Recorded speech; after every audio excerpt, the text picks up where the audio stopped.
Come on, Zoe. Get with the fucking picture. First you fuck him, and then you kill him. It's a nice little combo, like pizza and beer. I can do this. And today we are talking about Meet at Midnight by Lux Oleander.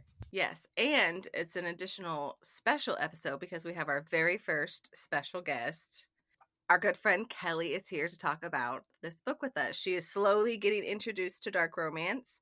She's a really good friend of mine, and when I found out, I extended the invitation, and she's here to talk about this book.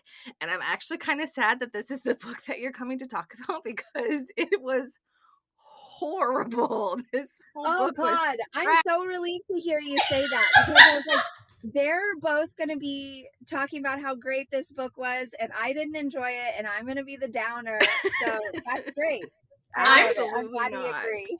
I'm so glad that we're all on the same page because I was so nervous about coming in and being like having to like temper my opinion. Absolutely not. It was, and the sad thing is, this is her pen name. So this is the first book that she's wrote as Lux.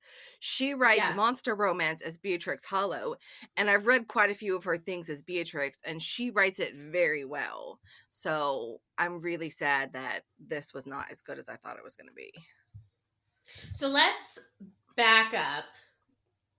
Let's talk about were there any aspects of the book that any of us liked? He was a killer. I thought are we allowed to do spoilers? Yes. Oh yeah. Okay. We don't leave anything hidden in this season. Near the end, whenever it's like, oh, the FBI invited them here. They didn't invite each other. I thought that was a good plot device. Because before that, I was like, how did she leave if she's under surveillance? I don't understand. And then it was like, oh, the police orchestrated all this. I thought that was a good twist. Oh, yeah, I liked that too. I thought it was one of the other serial killers, one of the people from the Funhouse. Huh, okay. I didn't catch that again.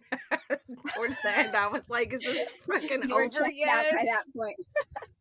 Yeah, I mean, in all fairness, I mean, that was basically their last like long conversation of the book was figuring out they were being set up.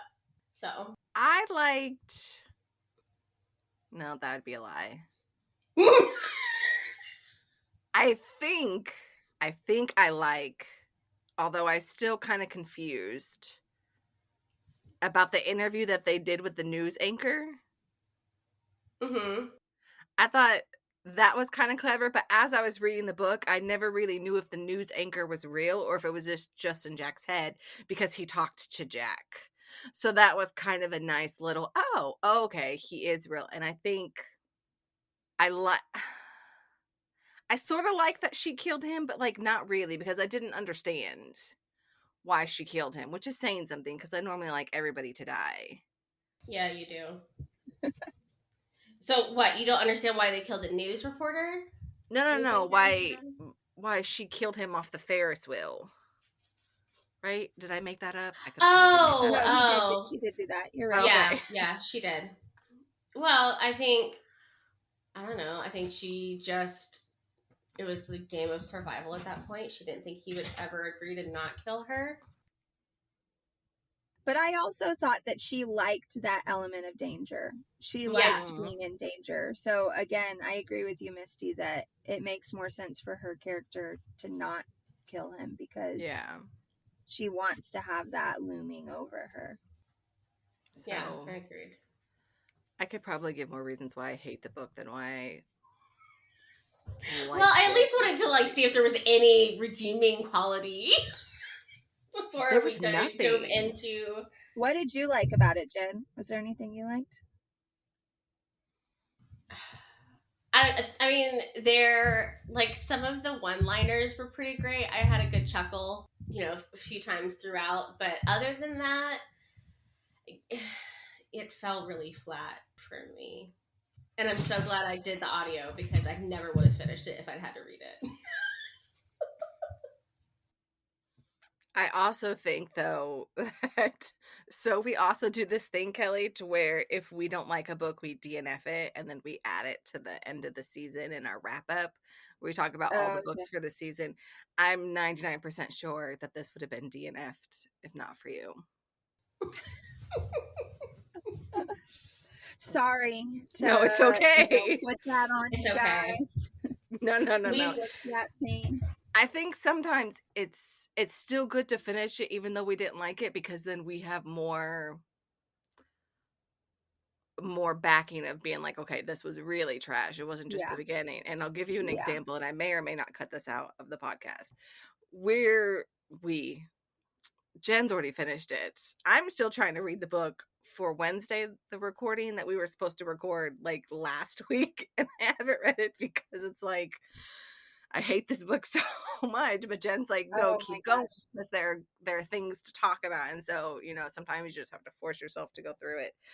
I don't know where I'm at in that book. My Kindle's dead, so I can't tell you, Jen. So we'll see if I'm ready for it on Wednesday. Well, She's but not going to be ready.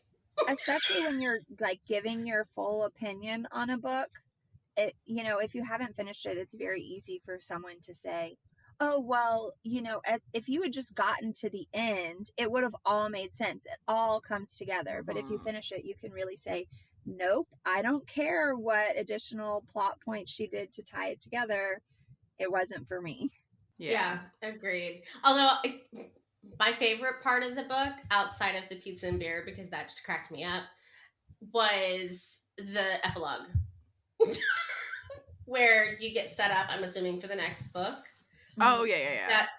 That sounded very interesting, and I would potentially read it. Okay, so she says that she's going to do serial killers for the whole valley, but she does have a short story that's called Frankie's Funhouse.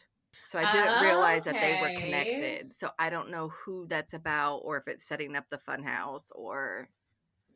Yeah, it would make sense if it's Frankie's Funhouse. But I think fuck,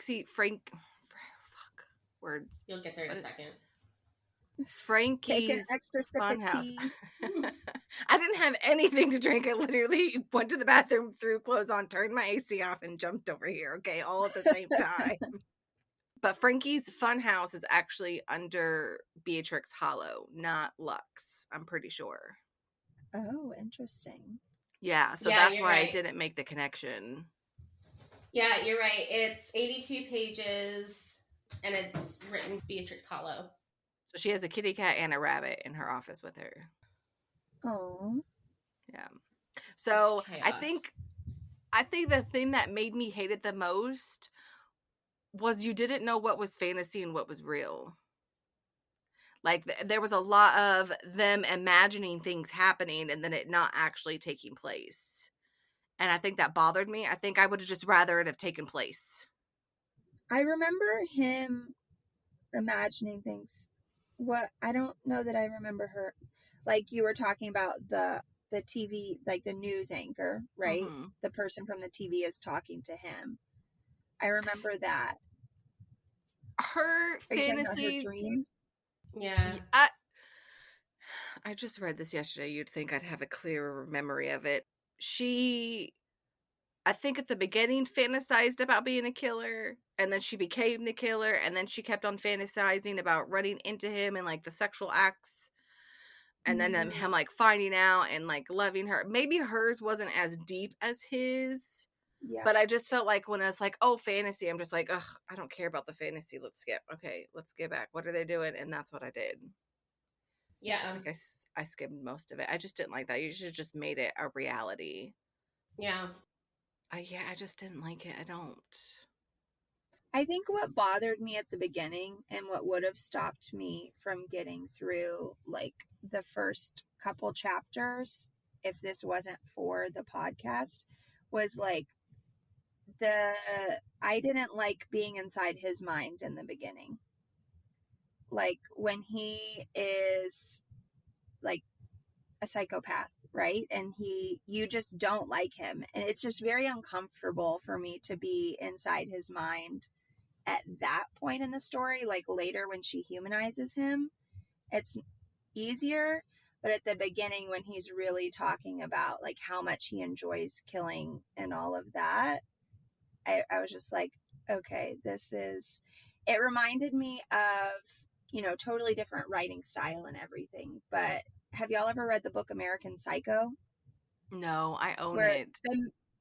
the main character is just all sorts of fucked up, and it just is like, I don't know. It reminded me of that kind of, and it's uncomfortable. It's not enjoyable.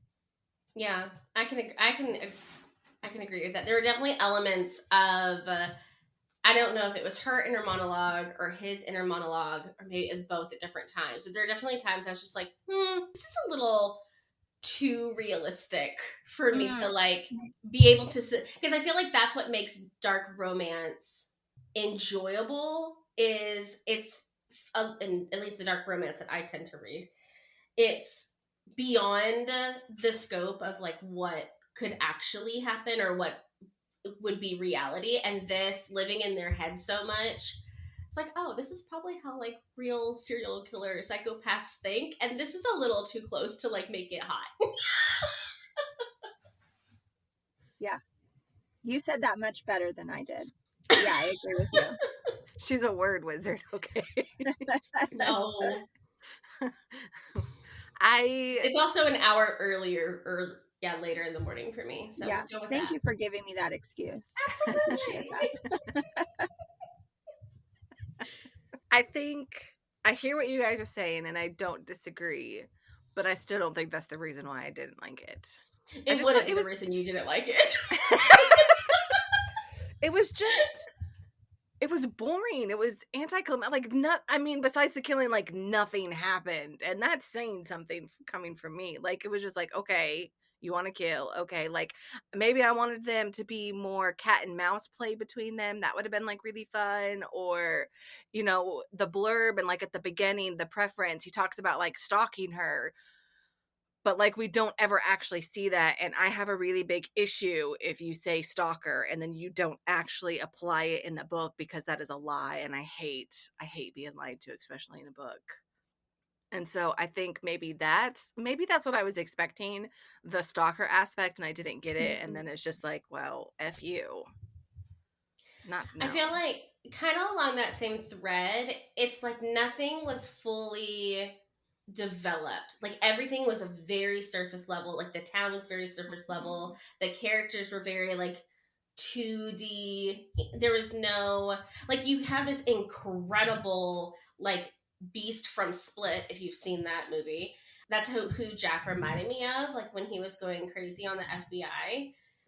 But you don't get any backstory. Like they both mentioned this terrible childhood, and he obviously had some type of training, whether it was by a father figure, or military.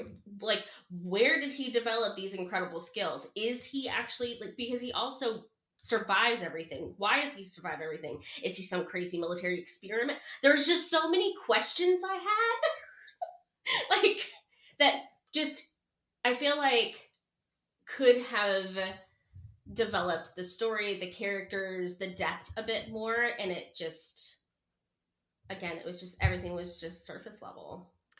Yeah. Yeah, I agree with that point, especially because they keep alluding to their childhoods. But Right. I kept waiting for that to come up. Like, when are we going to get a story on this? And it Yeah. didn't happen.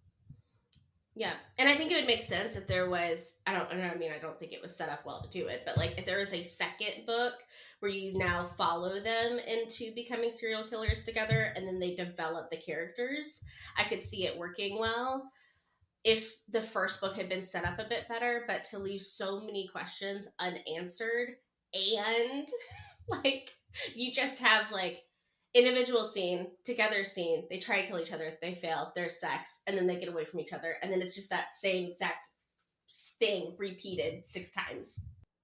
Yes. That is exactly it. And I think it might have been interesting if the book had started not when Jack is killing them, but what was her name? Zoe? Yeah. Yeah. Mm-hmm. Her getting these people to come to the funhouse. I think that would have been more intriguing. because it was alluded that she pulled them there. It was like a few people, and then they were attacked. But then that also makes me wonder, is like, well, where did he come from? Because him attacking at the Funhouse doesn't seem like his MO either.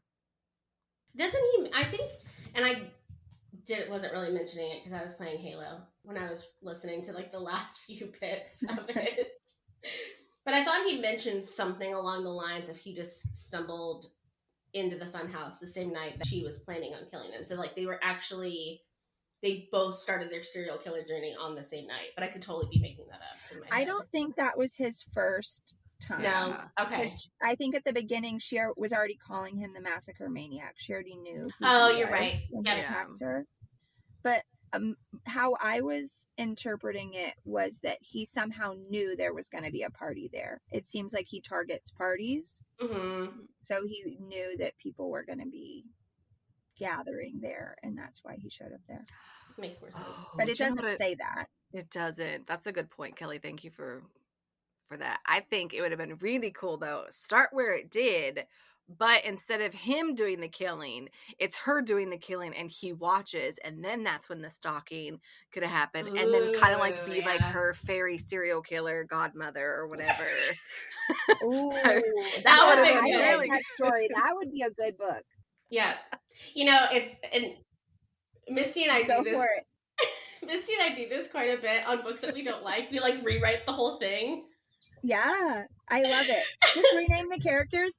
It's fan Right. fiction. You can publish it as your own. E.L. James did it. Go for it. E.L. James. I mean, she did. 50 Shades. Pun intended. Anna Todd did it too.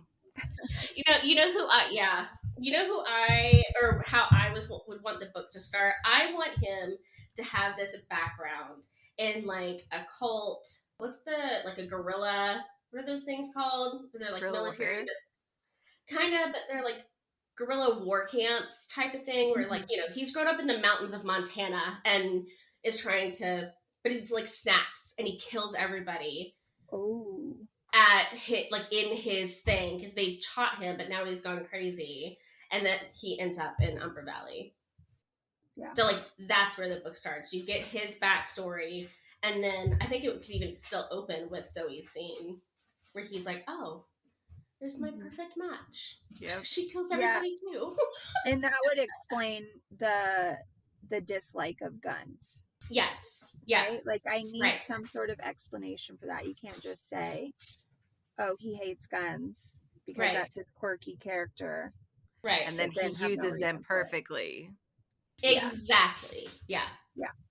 Okay. Yeah. So a lot of questions. I will say that I've already asked Beatrix to be on the podcast, and she said, unfortunately, no, her schedule's really busy this year. So after she listens to this, she's going to be like, definitely not. Probably not. She's going to ban me from her Facebook group and everything. It's okay, Beatrix. I love all your monster romance. Keep it up. Yeah, you can still like an author and appreciate an author and be critical. If you have not read Myth and Monsters, okay, I'm going to add it to my list. I would, and be prepared. Okay. Well, I'm pulling up Goodreads now. I think the first one's called Run and Hide. So I joined a group and somebody had recommended this series and I had read it, and book 3 hadn't been out yet. So I read book 1 and then book 2 was just about to drop, I think, or it had already. And then I messaged the person who recommended to me. I'm like, what the fuck did I just read? And how do I get the 3rd book now? Okay. That was my response. And her response was like, I know, welcome to the club or something like that. And I was like, That's okay. Awesome. Are we ready to rate? I got nothing else. I have one question for Kelly before we move into rating. So Kelly, was this like your first dark romance? I read Butcher and Blackbird. I'm so sad you started there because that's like top tier. Yeah, that's why I was like, did I set my expectations too high with this one? Yes. And I think I've read something else, but I can't remember off the top of my head. But yeah, so very, very new. very new to dark romance. Okay, so but you're not gonna give up after this book, right? You're gonna give it some time. Yeah, no, I'm not. You did not ruin it for me. I will try again. Were the Persephone and Hades books, are those considered dark romance? The Scarlet St. Clair ones? Or is that too flowery? Okay, so that's another reason why we have this podcast, is because we look at lists and we see books and people are like, oh, this is dark romance. And then I'll be like, nah. And Jen will be like, yeah, because it's all about, perception. Yeah. I personally would say it's no. I wouldn't think so. No. I really Okay, don't good. think Okay. so. Like maybe No. darker. I could Their see the themes, maybe elements. I mean, It I can feels see the dark. argument for like dark. Have y'all read this book? Yes, I read it. Is that considered dark romance? And I wouldn't consider it dark romance. No. Okay. It's definitely darker for Allie Hazelwood. It's maybe dark romance for Allie Hazelwood. But I guess I should say what I showed them was Bride by Allie Hazelwood. Yeah. Since I just showed y'all a picture. This is audio. But I loved that book. Like I read it at towards the beginning of the year, and I would read it again, and I don't reread stuff. Nice. Yeah. So no. This is number 2 for me. Well, number 3, because I read the sequel to Butcher and Blackbird. Oh, okay. Leather and Lark. Yeah. Which was not as good as Butcher and Blackbird. No. Yeah. So yeah, that's a high that I'll be chasing for a while, looking for another dark romance that's as good as that one. Yes. Yeah. Oh man. That's gonna be a tough one. Maybe. I don't know, the Bridge Kingdom? It's not the same level. Okay, never mind. Giving me. Yeah, never mind. You mean as far as, but I'm still like Bridge Kingdom isn't dark. What did we rate it on the new rating? Do you remember? 3. Okay, 2? never mind. Well, we gave Butcher and Blackbird what? 4 or 5. Okay, never mind. I think the only one that has as close to a high of a dark rating as Butcher and Blackbird would be Dead Soldiers versus Tailors, Sea of Ruin. Oh my god! I don't think we can have her read Sea of Ruin like that. I wouldn't recommend Dead Tailors versus Tailors either. Dead Soldiers versus Tailors either. I'm recommending things that you wouldn't recommend because you're so new. You have to like build up a tolerance, okay? Yeah. I think a good Mistie's probably gonna disagree with me. The first dark romance book that I loved so much was The Sinner's Duet by Sophie Lark.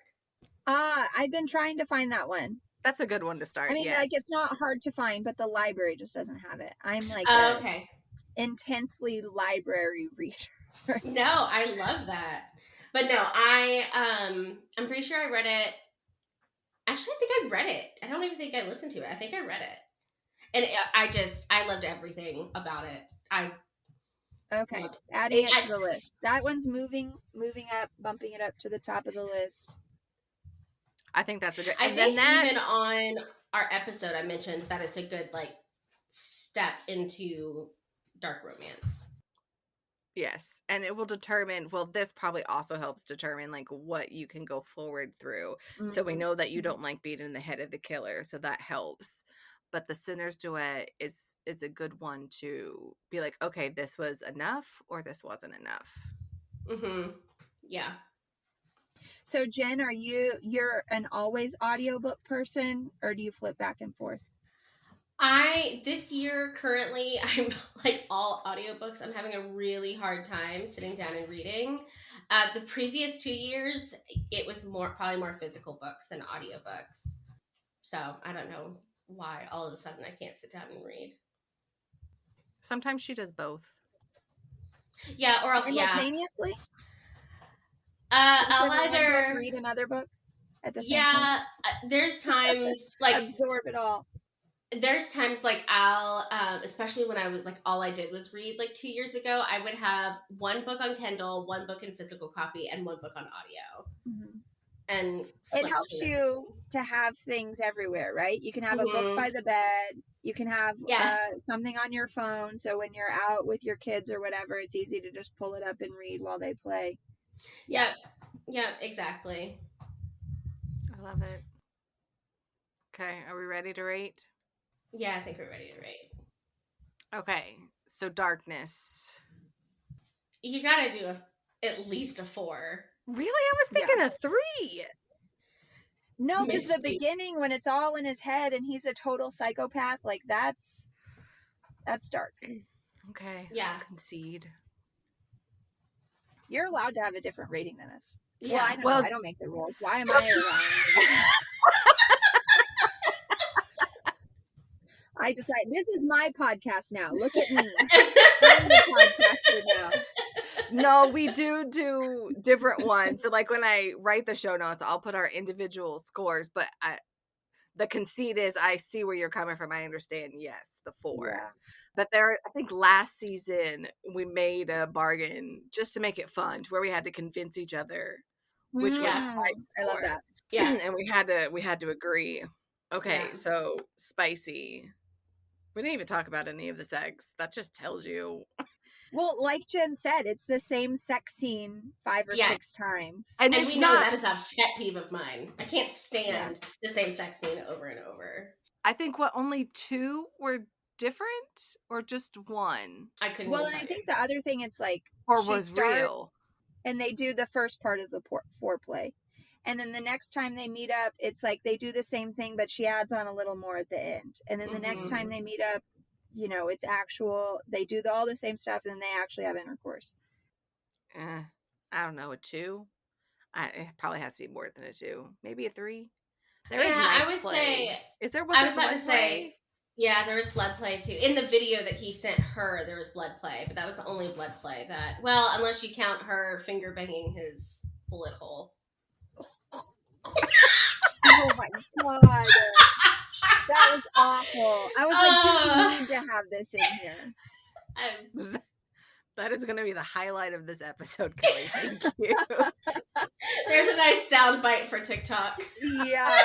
I'm sure everyone with their noise-canceling headphones appreciated my gagging. Yeah. I think I'm rating it so low because it just wasn't sexy. No, it really, no. I think the meetup at the party where he's like, is that her, is that not her, and like that chemistry, like that was really sexy, building up to it, and like, oh, you know, is it not, and then they know that each other and they're gonna, you know, do the hanky-panky, and they didn't fucking do anything. Well, I mean, he like ate her out, but like, yeah, I was expecting more from that scene. Yeah. So Jen is normally better at rating the kink than I am. I would say a 2 or a 3. I guess a 3 because of the knife and the blood. Yeah, I think maybe you have to at least do a 3.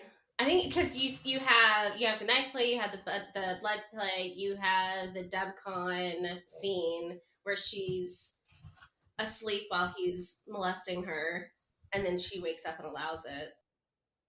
Okay. So 3 for me. What did you say, Kelly? I didn't say. Oh, okay. Well, because I'm looking at what you sent me. I don't see what the different numbers represent. So, like, I do think it has sex in it, right? So, like, if you're thinking about what do I, like, if someone's listening to this thinking about, do I like to read books with sex or with not sex? There's a good amount of sex in it. Is the sex appealing? Is it a turn on? No. So I think that's 2 different ratings. Like, is there sex? Yes, high number. Is it sexy? No, low number. So what I'm hearing is, Jen, is we get to do an episode where we redo our spicy. I agree with Kelly's assessment, and we've kind of had conversations about that too, where like, yeah, there's a lot, but does it matter? Because it sucked. Hint, the ritual. I think I bitch about that book every time we record. She hates so that book. Was another one that had a lot of sex, but you didn't like it? It was the book was so damn long, and the sex didn't change. Like, it was almost a 500-page or 400-page book, I think, but it was the same every single time. It was just, that book bored the hell out of me. You did like the basement scene, or no, the If you like one scene though, does that make a 500-page book worth it? It wasn't. Yes. I've ranted about that book so many times. Yes, it can. There are books. There are books or series that I will only read because of a specific scene or character. What? Everything else could be trash. For one scene. It depends on the scene. No, what? Give me an example. I need an example right now. It's a contemporary romance. It's the Bromance Book Club by Lisa K. Adams. Oh, okay, yeah, you told me. The third book has a scene in the spa with a whole bunch of guys, and that is the only thing I love about that whole thing, and it is fucking hilarious. So just give me the page number, and I'll just read that scene. I don't need to read a bunch of garbage. Okay. You can't read it. You have to listen to it on audio. So I will give you the thing where it has to be on audio. Why is it better than on audio? Is there a lot of like dialogue, or what's going on? It's a group of like 5 guys, so you need to hear the voices and like their panic as they're talking. Okay, otherwise it doesn't hit right. Funny. I will send it to you. Okay, so overall rating, I would say 1. Yeah, it's a 1 for me. I guess I was being generous. I was going to give it a 2. So I'm like, maybe someone will like it, but not me. That is true. But if neither of y'all like it either, then maybe there's not someone out there for this book. Well, I like your train of thought, and I love that you are rating it, hoping that somebody else will like it. But what do you feel? Yeah, no. 1. Yeah, you're right. I wouldn't have finished it if it wasn't for this. What I find fascinating is it has a 4.3 rating on Amazon. You cannot trust Amazon or Goodreads. You can't. There are books that I don't like, that I'm like, how do these have 4 stars? It's just, I don't know. I don't know what's going on. And my biggest pet peeve, which is another reason why we started the podcast, is because nobody will explain why. I will listen to you if you say it's 4 stars. Okay, it's 4 stars, but I need you to tell me why. Yeah. Because here's all the reasons we just talked about that it was trash and we didn't like it. Yeah. I need you to tell me why. And they don't, and that's why I don't trust any of them, which is funny because, we review books. This review is trustworthy. Every other review, don't listen to them. They don't know what the hell they're talking about. I love that. I love it. Is there anything else we want to discuss? I don't think so. Okay, Jen, your magic. Okay. Beast. Oh wait, thank you, Kelly, for joining. Hopefully, maybe we're gonna have you come. This was so much fun. To come back on another one if you want. We would love to have you. Yeah, hopefully a better one. Yes. If we read another one and it's also awful, then you just know that I'm bad luck. No. Mistie and I have had our fair share of picking shit books. Starting books and being like texting each other, being like, oh boy, where are you at? Because you're not going to like this. Oh gosh. Oh man. Yeah, Thanks for coming on, Kelly. I have thoroughly enjoyed this. It was so fun. Thank you so much. All right, you all, have you read Meet at Midnight by Lex Oleander? If you have, we'd love to hear from you. If you're looking for a serial killer romance that's fun and dark, we would definitely recommend checking out Butcher and Blackbird over Meet at Midnight. And you can tag us on your Instagram stories at Bones of the Story. And we'll catch you next time. Thank you for joining us on the journey into the shadows of love, where dark romance stories come to light. We hope you enjoyed this episode of Bones of the Story as much as we did. If you did, don't forget to subscribe and leave a review. Your feedback means the world to us. And to stay updated on all things dark romance, follow us on social media. You can find us on Instagram, TikTok, and YouTube. We'd also love to hear from you. Share your thoughts, ideas, or even your own dark romance stories with us. Drop us a line at bonesofthestory@gmail.com. Remember, our next tantalizing episode is just around the corner, so keep your hearts open and your senses sharp. Until then, embrace the darkness and let the stories continue to stir your deepest desires. This is Misty And Jen, signing off from Bones of the Story.